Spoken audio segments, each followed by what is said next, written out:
अम्बेडकर के चरणों में कोटि कोटि नमन। अपने इस गोंडवाना इलाके को हमेशा आगे बढ़ाने में अपना योगदान, अपनी कुर्बानी देने वाले शंकर शाह, रघुनाथ शाह, रानी दुर्गावती बाई, अवंतिका बाई और दादा हीरा सिंह मरकाम के चरणों में इनकी अमर आत्माओं के समक्ष कोटि कोटि नमन। आप सभी दूर दराज से इस गोंडवाना इलाके के अलग अलग इलाकों से, अलग अलग जिलों से भी आए हैं साथियों। आप सबको संपूर्ण बिल प्रदेश पश्चिमी मध्य प्रदेश की ओर से कोटि कोटि जोहार, सेवा जोहार, सेवा सेवा जोहार।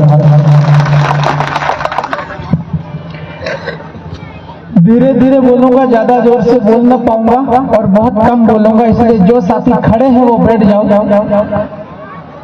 3 तारीख के बाद लगातार बहुत व्यस्त हूँ, गला थोड़ा खराब हो रहा है, चिल्ला के बोल ना पाऊंगा। मेरी आवाज जिनको आ रही हो हाथ खड़े करो जरा। सुनाई दे रही? इधर बहने सुनाई दे रहा आपको? हाथ नीचे करो। आप सब लोग से करवट प्रार्थना नहीं निवेदन करना चाहते हैं, आप लोग मंच में आके बैठ जाएं। जो सामने जो खड़े हैं ना, सब लोग बैठ जाएं। बड़ा सौभाग्य है, दुनिया तरस रही है डोंडियार को देखने के लिए, वो आपके बीच में है। और आप में तो जो काम कर रहे हैं बाहर, जितने भी लोग बैठे हैं, घूम रहे हैं, साथ में उनसे भी चाहूंगा कि 10 मिनट का समय है, आप बैठ जाएं और सुन लें। आप लोगों का जो सौभाग्य है, और हम तो कहेंगे हमारा सबका सौभाग्य है जो आज आप और हमारे सबके बीच में बैठे हैं, इसलिए 2 मिनट बैठ जाएं और दादा का सुन ले, इसके बाद में लीजिए दादा।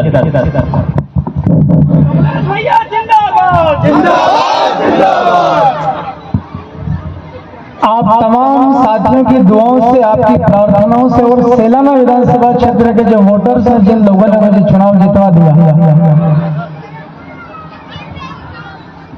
मगर आपकी दुआओं से और सेलाना विधानसभा वालों की वोट की वजह से पूरी दुनिया के फोन आ रहे हैं मेरे मोबाइल में।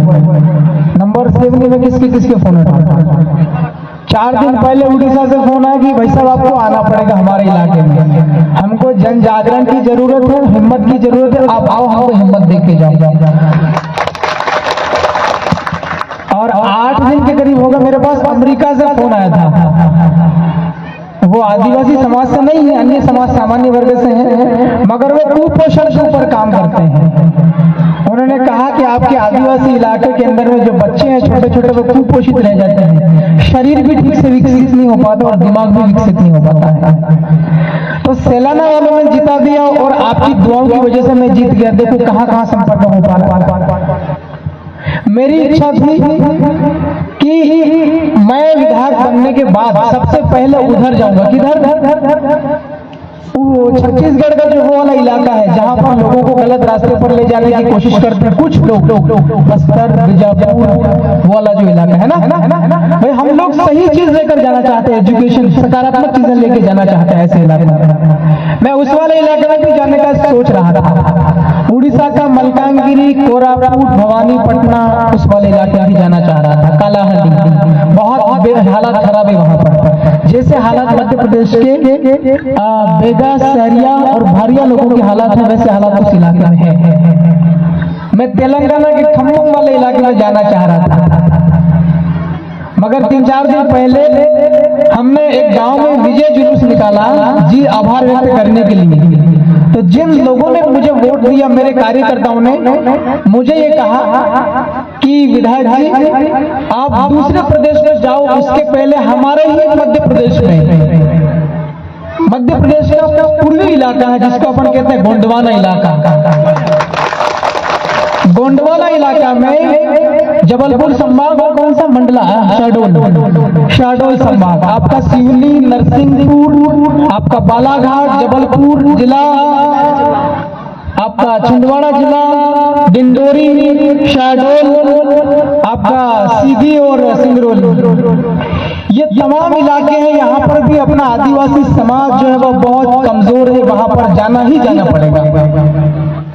मैंने कहा मैं जाऊंगा कैसे, बहुत दूर भी पड़ता है। अभी विधायक जरूर बना, लेकिन मेरे पास पैसे के इंतजाम नहीं है, एक वीडियो आपने देखा होगा, मैं अभी फेसबुक पर अपलोड करूंगा थोड़ी देर बाद में। मुझे आपके गोंडवाना इलाके में आने के लिए, आपके बीच शामिल होने के लिए मेरे भील प्रदेश वाले मेरे इलाके से 4,500 रुपया डोनेशन दिया, 5-5 रुपया चंदा करके।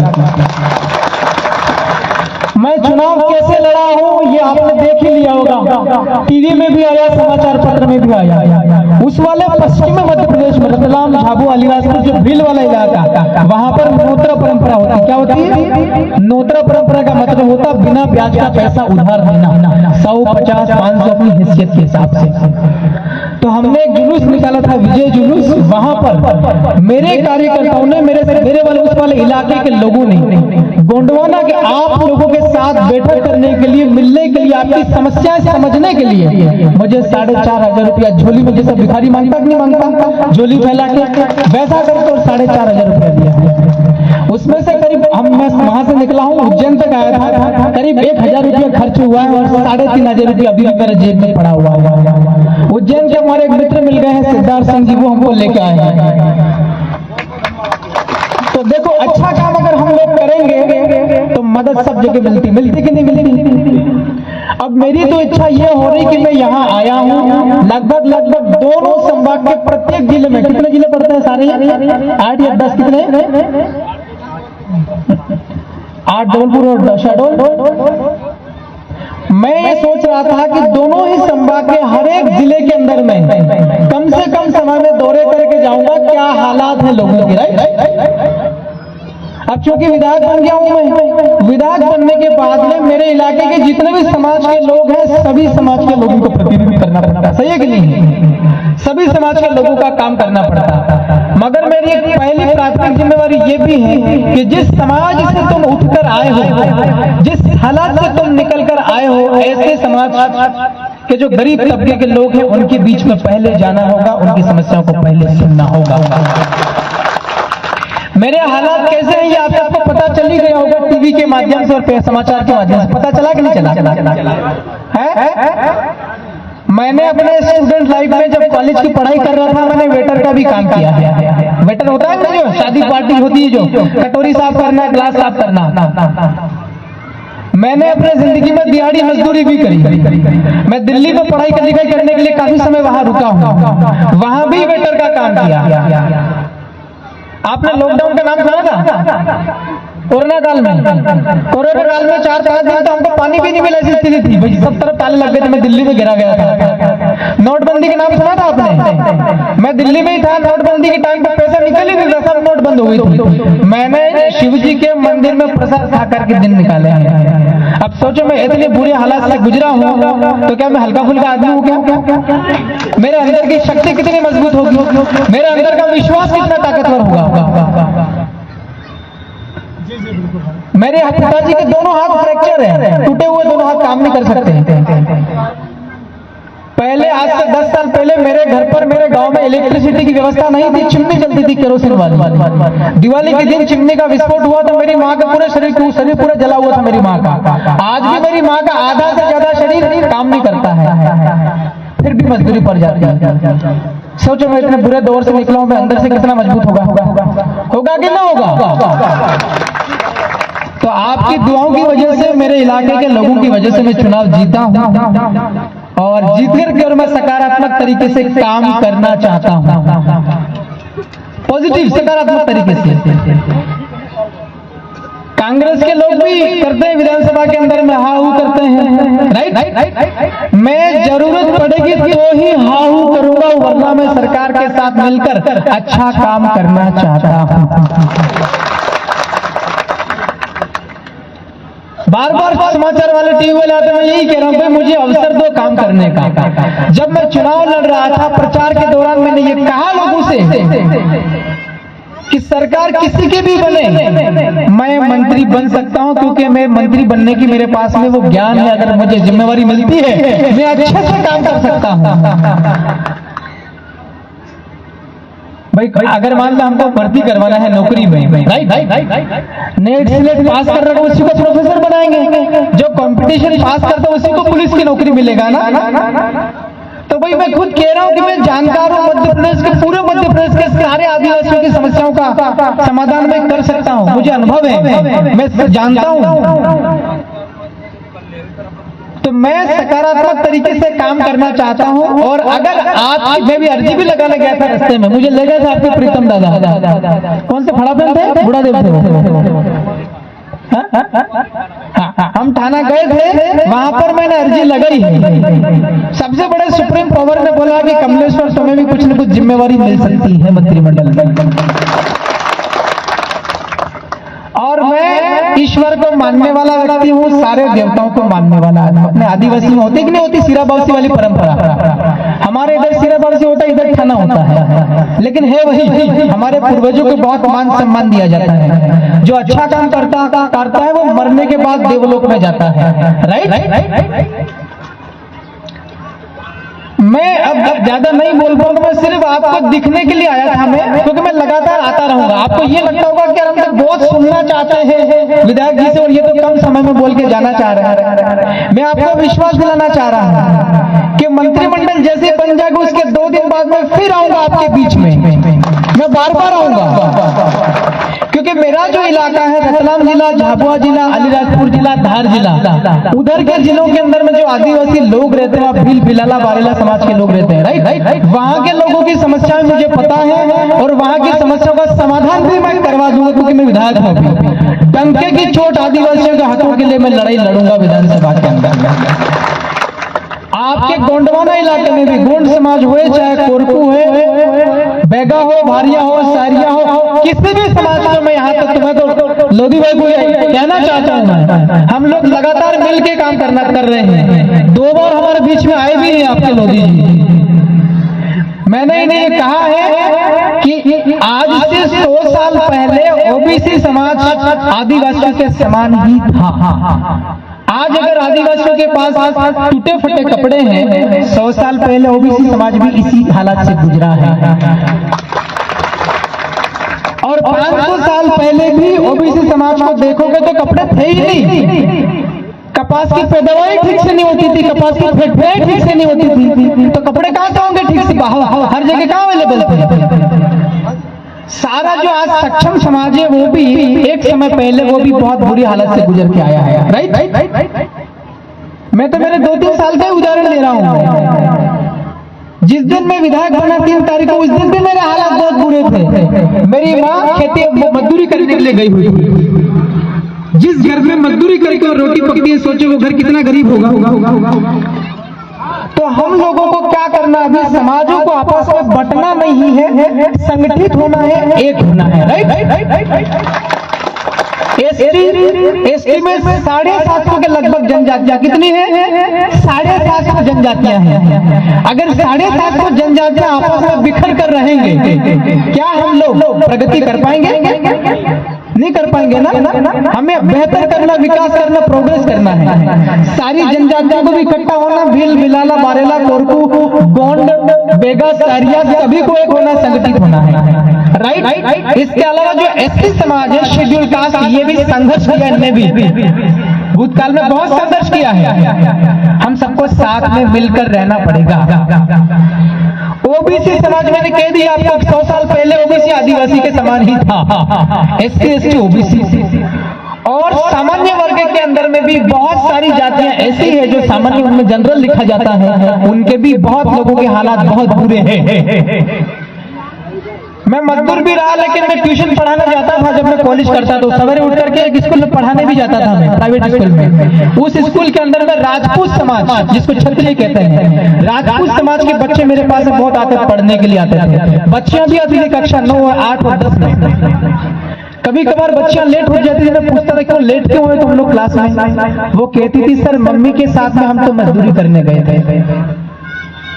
यह हालात है अपने देश में, ये हालात है सामान्य वर्ग के भी है कहीं कहीं। तो मेरा इस पवित्र धरा से ये आपसे आग्रह है, पहली बात तो हमको यूनाइट होकर रहना पड़ेगा, एक होकर, राइट। और रहा सवाल हकों का, भारत के संविधान में सभी के लिए हक तय है। उन हकों को हासिल करने के लिए हमारे पूर्वजों ने बहुत संघर्ष किया है, खून भी बहाए हैं, कुर्बानियां भी दी हैं। मैं पूरे मध्य प्रदेश का अकेला विधायक हूँ तीसरे मोर्चे का। 163-65 बीजेपी का है, राइट। अब इन्होंने काम ऐसे कुछ टेक्निक किया होगा तो इतनी सीटें आई मोदी जी। अब कांग्रेस ढेर हो गई। हम तो सोच रहे थे कांग्रेस 130 लाएगी और हम गठबंधन के साथ मिलकर के अच्छा करेंगे, ये ढेर हो गए। तो जो गलतियां गोंडवाना गणतंत्र पार्टी से इस बार हुई, ये गलतियां आने वाले 5 साल में नहीं होना चाहिए, याद रखना होगा। सही है ना? हमारे वहां पर भी उस वाले इलाके में भी, फिल वाले इलाके में भी हालत खराब थी, मगर चुनाव जीतने के लिए आपको देखो, मैं विधायक होने के नाते एक प्रशिक्षण दे रहा हूँ। आपको ये जरूर लगता होगा कि यार ये हमारा समाज है और यहाँ राजनीति कैसे घुसेड़ दी। बिना राजनीति की मदद से कोई भी समाज प्रोग्रेस ज्यादा स्पीड के साथ नहीं कर सकता है, राइट। बिना समाज की मदद लिए कोई भी नेता नहीं बन सकता है। बिना समाज के गुरु के आशीर्वाद लिए कोई भी विधायक, सरपंच, मंत्री, संतरी नहीं बन सकता है। तालमेल बैठाना पड़ेगा, बैठाना पड़ेगा कि नहीं बैठाना पड़ेगा?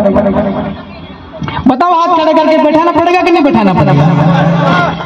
अगर हम जनप्रतिनिधि किसी भी समाज के सामाजिक आंदोलन को अगर मजबूती आधार प्रदान नहीं करेंगे तो समाज का आंदोलन कमजोर पड़ सकता है। ये जो लिखा हुआ है आपके यहीं पे, गोंडवाना समग्र विकास क्रांति, इसका उद्देश्य क्या है? ये जो इलाका है गोंडवाना, जिसमें करीब 14-15 जिले आ रहे हैं, इन दोनों ही संभाग जबलपुर और शहडोल संभागों के अंदर में जो भी समाज के लोग रह रहे हैं, इन लोगों की गरीबी कैसे दूर की जा सकती है, इन लोगों के ऊपर अन्याय, अत्याचार, जोर जुल्म होता वो कैसे रुक सकता है, इसके ऊपर चिंतन करने के लिए तो ये आंदोलन बना था। सही है कि नहीं? तो मैं दादा हीरा सिंह मरकाम को आदर्श पुरुषों में से एक मानता हूं। मैंने मानता हूं क्योंकि एक जमाने में मैंने भी पढ़ने में आया था, बहुत संघर्ष करके ये भी निकले हैं। तो मेरा आपसे इतना आग्रह है कि हमें सबको एकता में रहना है, और मैं अकेला विधायक जरूर हूं, लेकिन आपको घबराने की बिल्कुल जरूरत नहीं अगर चुनाव आप हार गए हो तो। ये तो होता रहता है, कांग्रेस ढेर हो गई, बहुत सी जगह बीजेपी भी हार गई, गोंडवाना भी हार गई, जयस भी हार गई, आदिवासी पार्टी भी हार गई। क्या हारने के बाद में हम घबराएंगे क्या? मैं मेरा इतिहास बता रहा हूँ शॉर्टकट में, एक बार और थोड़ा सा आप लोग घर घर जाके थोड़ा मंथन करना। मैं 12 बार मुझे जेल में भेजा मेरे विरोधी लोगों ने। कितनी बार? 12 बार जेल भेजा मेरे को। मैं फिर भी कमजोर नहीं हुआ जेल में जाने के बाद। कई बार पुलिस की लाठियां भी पड़ी मेरे ऊपर में, लेकिन फिर भी कमजोर नहीं हुआ। 2018 में विधानसभा का चुनाव लड़ा था, केवल 18,500 वोट आए थे मेरे, फिर भी मेरे को कोई शर्म नहीं आई। 2019 के अंदर में लोकसभा का चुनाव भी लड़ लिया, 15 लाख में से केवल 14,000 वोट आए। मेरी इज्जत के कचरे हुए, लेकिन मैं कमजोर महसूस नहीं किया मैंने। और 2023 में मैं विधायक बन के आपके सामने खड़ा हूं। यह हिम्मत है, यह हिम्मत हमारा समाज भी देता है, और यह हिम्मत मेरे ख्याल से झोली सिस्टम चल गया। देखो, इसको कहते हैं समाज। क्या कहते हैं? समाज। जब भी कमजोरी अगर कोई महसूस कर रहा है तो उससे मदद लिया ही जाना चाहिए, उस व्यक्ति को मदद देना ही चाहिए। ठीक है साथियों, मैं अपनी बात खत्म कर रहा हूं और मैं आपको विश्वास दिलाना चाह रहा हूं, आपको बिल्कुल घबराने की जरूरत नहीं है। पूरे गोंडवाना इलाके के अंदर भी मैं घूमता रहूंगा, आपकी सारी समस्या के ऊपर मैं स्टडी करूंगा, समस्या का समाधान करूंगा। विधानसभा के अंदर आपके हकों की आवाज भी मैं डंके की चोट उठाऊंगा, आपकी आवाज हर हाल में उठाऊंगा। गोंडवाना इलाके के आप लोगों का जहां पसीना टपकेगा, वहां पर आपका विधायक कमलेश्वर डोडियार खून बहा देगा, इतना याद रखना आप लोग। मैं लोभी लालची नहीं हूँ, सरकार मंत्री बनाए ना बने उससे कोई फर्क नहीं पड़ता। मैं विधायक बन के आया हूँ, मेरे इलाके के लोगों ने बहुत समर्थन किया, आपकी दुआएं अगर बनी रही तो हो सकता हमारे पश्चिमी मध्य प्रदेश से 3 लोकसभा की सीटें आती, हो सकता 3 के 3 समाज में से निकलकर दिल्ली लोकसभा जा सकते हैं। मेरे वहां से रतलाम लोकसभा सीट से तो हर हाल में भले मुझे तंत्र मंत्र जादू मंत्र करना पड़े तो भी मैं करके भेज दूंगा दिल्ली में, लोकसभा में भेज दूंगा हर हाल में। आप लोग भी गोंडवाना वाले भिल प्रदेश वाले इलाके से आप संख्या में ज्यादा हैं, आप एकता में रहना, संगठित रहना, टूट फूट मत करना। कभी नाराजगी भी हो जाती है, बैठ करके वापस राजीनामा भी किया जाता है। यह हमारे समाज के धर्म गुरुओं से भी मेरा निवेदन है, जो लड़ झगड़ जाते हैं लोग उनको बैठा करके और वापस राजीनामा करवाने की जिम्मेवारी भी आपकी है। और मैं बहुत बहुत आपको आभार व्यक्त करना चाहता हूं, बहुत देर रात तक आप बैठे रहे और मैं आखिरी में अब माफी चाहता हूं, मैं बहुत व्यस्त होने की वजह से आपके बीच में लेट आया हूं। आपने इतनी देर रात तक यहाँ बैठ करके हम लोग का इंतजार किया, बहुत बहुत मैं आपको नमन करता हूं, आपके चरणों में कोटि कोटि शीश झुका कर नमन करता हूं। मैं आपके इलाके में लगातार आता रहूंगा। आपके प्रीतम दादा जो भी आपके गोंडवाना के जो मुखिया है, करता जरता लीडर है, लगातार संपर्क में रहूंगा। मैं प्रश्न भी उठाऊंगा विधानसभा के अंदर में, सवाल भी खड़े करूंगा, मुद्दे भी उठाऊंगा, डंके की चोट लड़ूंगा। मैंने आपको बोल दिया कि जहां आप लोगों का पसीना टपकेगा वहां आपका कमलेश्वर खून बहा देगा। जोहार सेवा, जोहार सेवा, सेवा जोहार।